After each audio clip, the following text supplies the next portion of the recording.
Buenas noches, bienvenidos a Mesa Chica. Hoy una jornada de hiperacción, como nos tiene acostumbrados la economía argentina. Una jornada para analizar y demasiado lo que está ocurriendo en un momento que es clave para la economía local. Un momento en el cual se ven responsables, se ven culpables, se ve gente con intencionalidad, se ven algunos actores políticos que están de gira. Y te digo, te quiero contar un poco cómo viene esta situación. Tuvimos un fin de semana de hiperacción. Una mesa gigante que se convirtió en una mesa pequeña. Te hablo concretamente de la mesa de ministros que responde al presidente Macri. Fíjate los personajes del fin de semana. Por un lado, tenés acá la mesa anterior, ¿no? Con gran parte de los funcionarios que son del pasado para la gestión actual. Lo ves ahí a Juan José Aranguren, ves algunos de los funcionarios que fueron partiendo. Y esta mesa más pequeña, donde, cuando hablamos del concepto de mesa chica, en este programa que se llama igual, lo que solemos decir es que es la mesa del poder. La mesa a la cual representan y responden con fidelidad a aquellos que están formando parte de este equipo. Y fíjate las paradojas de un fin de semana políticamente incorrecto y, como te decía, donde se libraban, se tejían infinidad de nombres que luego desaparecen. Ahí lo ves sentado en esa mesa a Nicolás Dujovne. Nicolás Dujovne, ministro de Economía, antes pleniministro, había ministro de todo tipo, ahora absorbió él una de las carteras que es la de energía, pero un ministro que tuvo que viajar ayer, tuvo que viajar a negociar con el Fondo Monetario Internacional, en un contexto en el cual le decían desde las propias huestes de Cambiemos que Carlos Melconian lo iba a reemplazar. El fin de semana nos enteramos que uno de los funcionarios allegados a la Liga de Cambiemos había acercado al presidente a Carlos Melconian. Primer ministro de la mesa chica, desgastado y con una misión imposible que era la de generar credibilidad en Washington. Tenés otro ministro en esa mesa gigante que veíamos que después se convirtió en más pequeña, Rogelio Frigerio. Rogelio Frigerio, ¿qué dijo? Bueno, lo que ocurrió también durante las últimas horas es que puso su renuncia a disposición del presidente de la Nación. ¿Por qué la puso a disposición? Porque una parte de la coalición Cambiemos quería tener a Ernesto Sanz y le daba la opción, Rogelio Frigerio, de que esto así ocurra.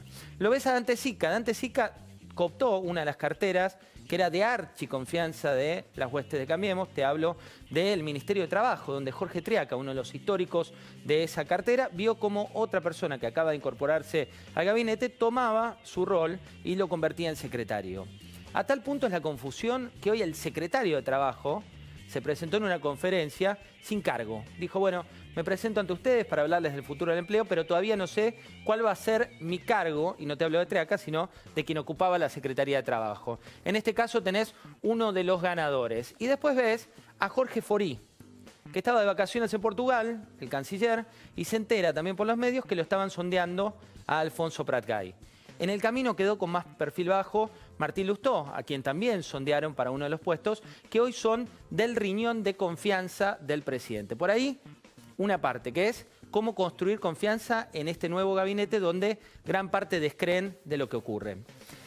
Por otra, tiene que ver con nuestra bendita historia argentina. Mirá, en este libro que es absolutamente referencia, que es el de Pablo Gerchunov y Lucas Yach, te hablan del ciclo de la ilusión y el desencanto. ¿Y qué te cuentan acá? Las políticas económicas argentinas de 1880 a nuestros días. Y hay una frase que dice, la palabra griega kiklos significa ciclo, círculo. Una de sus derivaciones es el kikló, cuyo sentido más aproximado es doy vueltas y vueltas alrededor del huracán. Fíjate esta ciclocrisis que vive la Argentina según la definición de Guillermo Oliveto, uno de los expertos en consumo que tenemos en el mercado local. Argentina. Crisis, recuperación, crecimiento, desaceleración, recesión, crisis, recuperación, crecimiento, desaceleración, recesión. Yo tengo 42 años. En estos 40 años, mira, se eliminaron 13 ceros del peso, en realidad de la moneda argentina. Fue cambiando la denominación, pero se eliminaron en 40 años 13 ceros.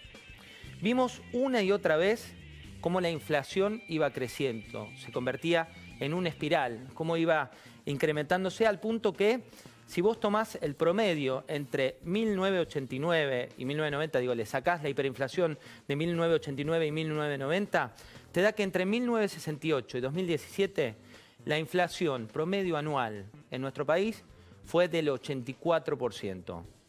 Si incorporás la hiperinflación, te da que entre 1968 y 2017 tuvimos una inflación promedio anual de 204%. El que nació, que tiene más o menos 40 años, vivió estos 13 ceros, vivió parte de la hiperinflación siendo chico, vivió la convertibilidad, vivió también después otra de las cuestiones de una promesa de un populismo que no llegaba a ningún puerto.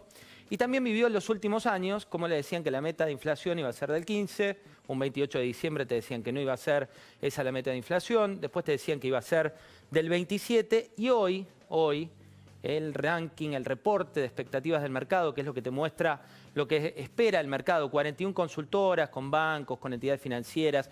¿Cuánto va a ser la inflación en tu país de acá a diciembre?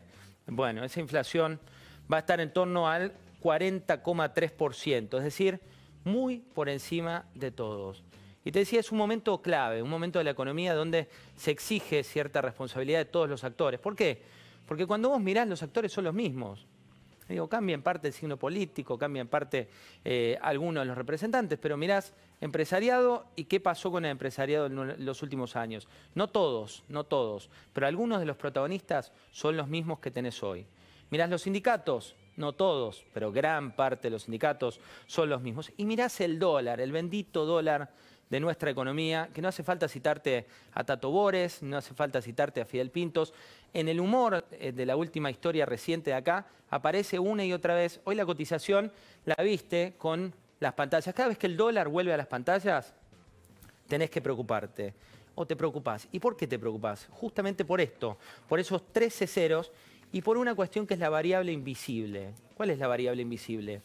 ¿Dónde está el dólar en tu economía? Mirá, te doy algunos números. El dólar lo tenés en el 90% de los celulares, de los componentes de los llamados celulares y LCD que se hacen en Tierra del Fuego. El 90% de esos componentes son importados. Lo tenés también en 7 de cada 10 partes de los autos.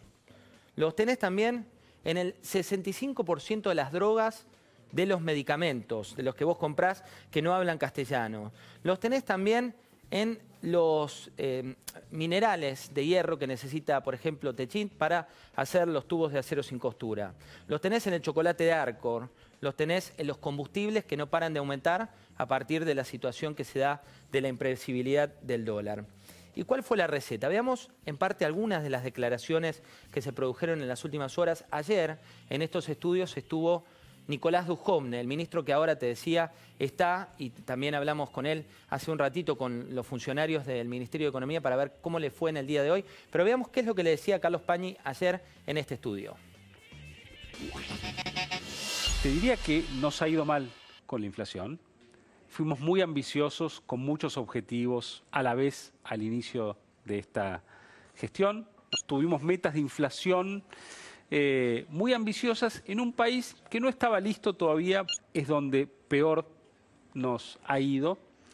Debemos reconocerlo, lo sabemos. Una familia de clase media eventualmente puede estar más afectada que los que menos tienen. Estamos viviendo la transición hacia un país sustentable.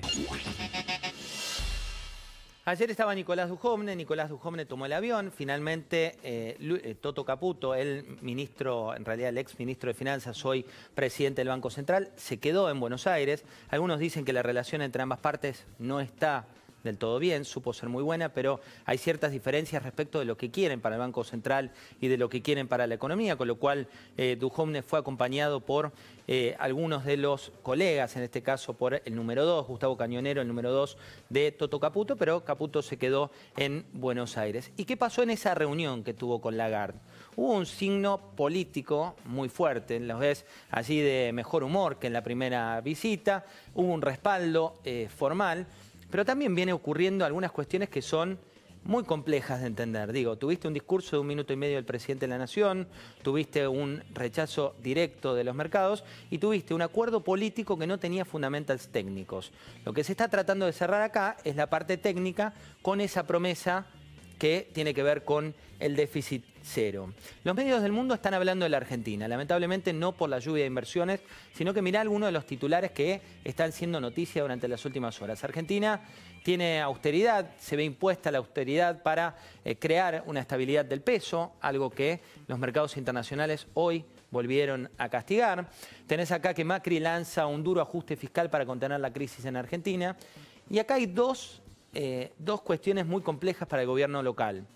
¿Cuáles son las cuestiones para el gobierno local muy complejas? Si hablan de una reducción del Estado, tenés las marchas que estás viendo. Si no hablan de una reducción del Estado, tenés que los mercados no le creen. Esa es la dicotomía que vuelve a aparecer y cuando vos mirás la historia de Argentina, de nuevo vuelve a ser recurrente. Y tengo 3 cosas más para contarte antes de pasar a Roberto Kachanowski, que está aquí para contarnos cómo ve él la economía. Hoy la economía, así como la tenés, es directamente inviable. O sea, no estamos hablando de una economía de corto plazo, sino que estamos hablando de una economía de 24 horas. Estamos hablando de pequeñas y medianas empresas que tienen una tasa del 60% y que descuentan cheques muy por encima de eso. ¿Esto qué implica? Que por cada 100 pesos que ellos necesitan, que una pyme necesita, tiene que devolver al menos 60 pesos más.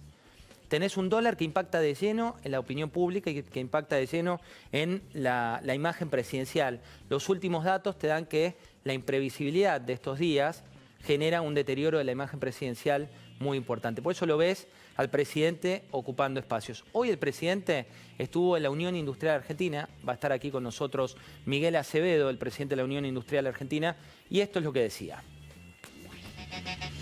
Tenemos claro,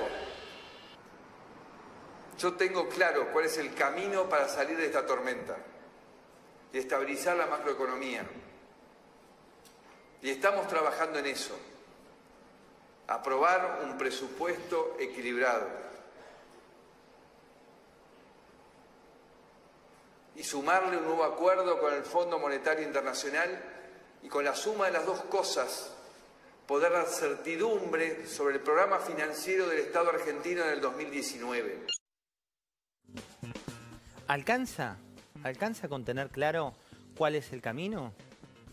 ¿Alcanza si tenés impuestos que se incrementan? ¿Alcanzan si gran parte de un sector, lo tildaron hoy de traidor al gobierno por tomar un impuesto a las exportaciones? ¿Alcanza si hay un descrédito de confianza? El intangible de la confianza en la economía es muy, pero muy importante. Y mientras tanto se da un huracán en esa mesa chica. Hoy se fue Mario Quintana. Mario Quintana, alguien que no quiere dejar el gobierno, pero termina dejándolo. Y te digo, seguí muy de cerca a los que se van del gobierno. Seguílos muy de cerca, porque cuando vos escuchás las declaraciones de Alfonso Prat-Gay, desde afuera no son muy gentiles respecto del gobierno. Cuando lo escuchás a Carlos Melconian, tampoco. Y hoy la salida de Mario Quintana tuvo que ver con un poema que les leyó a los propios, un poema que está vinculado con un monje budista. Y vos dirás, ¿por qué? ¿Por qué Quintana hizo referencia a un monje budista en el marco de una corrida cambiaria como la que estamos viviendo? Fíjate, acá tenés gran parte de esta declaración que tiene que ver con no digas que partiré mañana porque todavía estoy llegando, mirá profundamente, llego a cada instante, para hacer el brote de una rama de primavera. Y vos decís, poesía, corrida cambiaria, Fondo Monetario Internacional, salida de Quintana. Bueno, Quintana no quería irse. Tampoco quería irse Isela Constantini, tampoco quería irse Juan José Aranguren, tampoco quería irse Alfonso Prat-Gay, tampoco quería irse, pero en este marco es que la salida de Mario Quintana hay que seguirla de cerca, porque quien viene ahora es Andrés Ibarra. El presidente se refugió en uno de los hombres de su mayor confianza, lo conoce desde la época de SOCMA, y está pasando mucho en la gestión pública de una variante estilo SOCMA. Está pasando mucho, y eso es lo que hay que revertir, dicen los funcionarios salientes. Cambiar esta lógica, salir del déficit y lograr de una vez por todas salir de esta trampa de la historia, de esta ciclocrisis de las que parece que no podemos salir.